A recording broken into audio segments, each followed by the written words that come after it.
Minister, myself and Deputy John Brady requested this debate at the Business Committee on Amnesty International's utterly damning report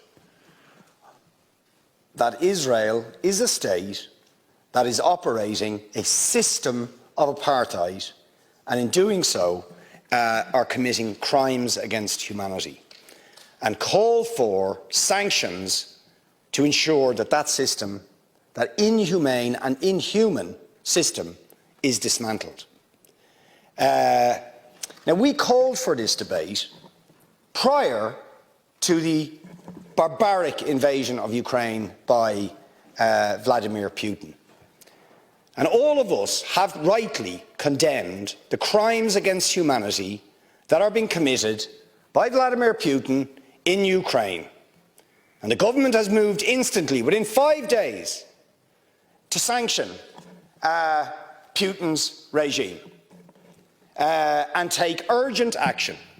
And the strength of language that was used, rightly, against Putin as a barbarian, as a thug, as a murderer, as a warmonger, all of which are true, all of those things apply to the State of Israel in its treatment of the Palestinians, and yes, the government is concerned about its use of language and doesn't feel it is appropriate to even use the word apartheid when Amnesty International, the most respected human rights organisation in the world, and Human Rights Watch, within a very short period of time, issue these damning reports saying that Israel, since its foundation, has been built on a system of oppression and domination and apartheid and racism, involving the murder of unarmed, innocent civilians on a regular basis, arbitrary detention and imprisonment,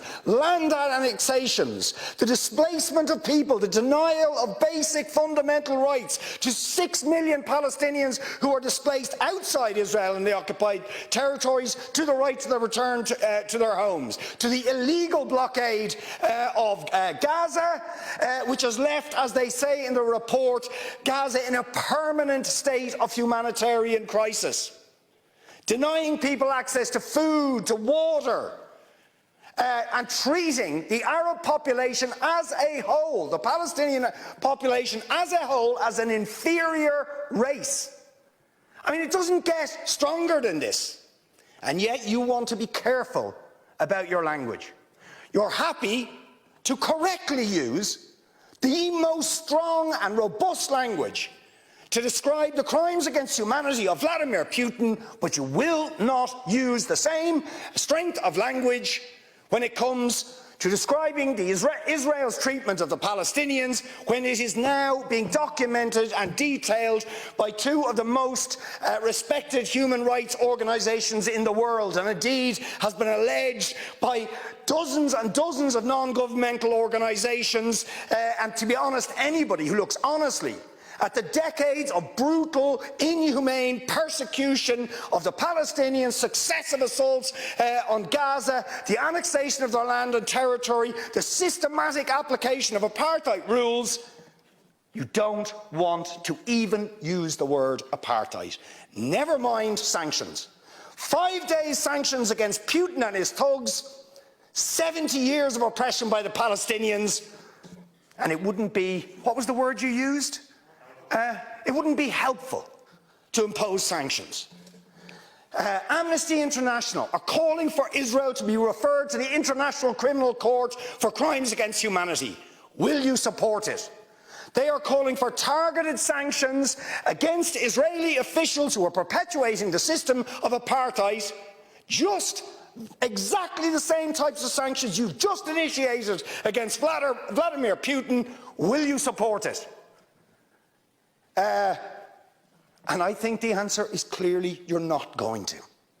And then we ask the question, why? Why?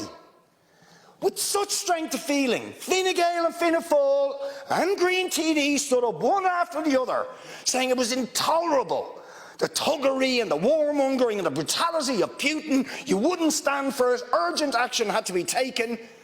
but we've got to be much more careful with the Palestinians and their treatment.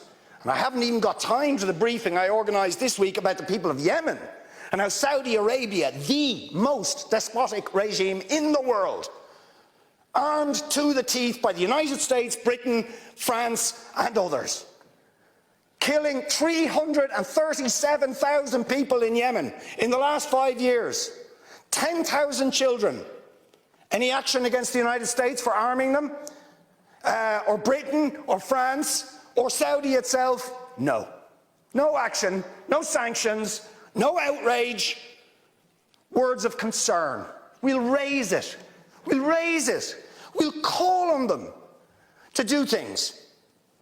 Now you see, if you're going to have moral standards, those standards have to be consistent. Otherwise they are not standards at all, they are just cynicism.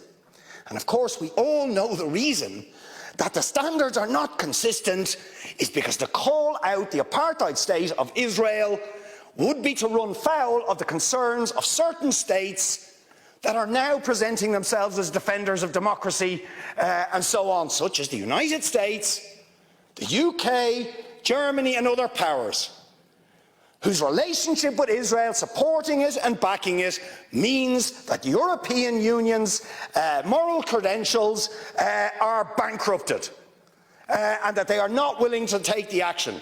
And we go along with that. That is not acceptable. So I appeal to you, Minister, I appeal to you to uphold the tradition this country has, going right back to its foundation, to opposing oppression of peoples and standing up against brutal powers that are willing to subjugate people like the Palestinians or any others. Show some moral backbone, show some consistency and support the motion that we have circulated to every TD in this House, which Sinn Féin have now signed, which a number of the left independents, which People Before Profit have signed, calling for the adoption of the recommendations of the Amnesty report and for the sanctions that must follow that they recommend. Will you support those things? Because if you don't, to be honest, all the words of concern, all the raising it, means nothing.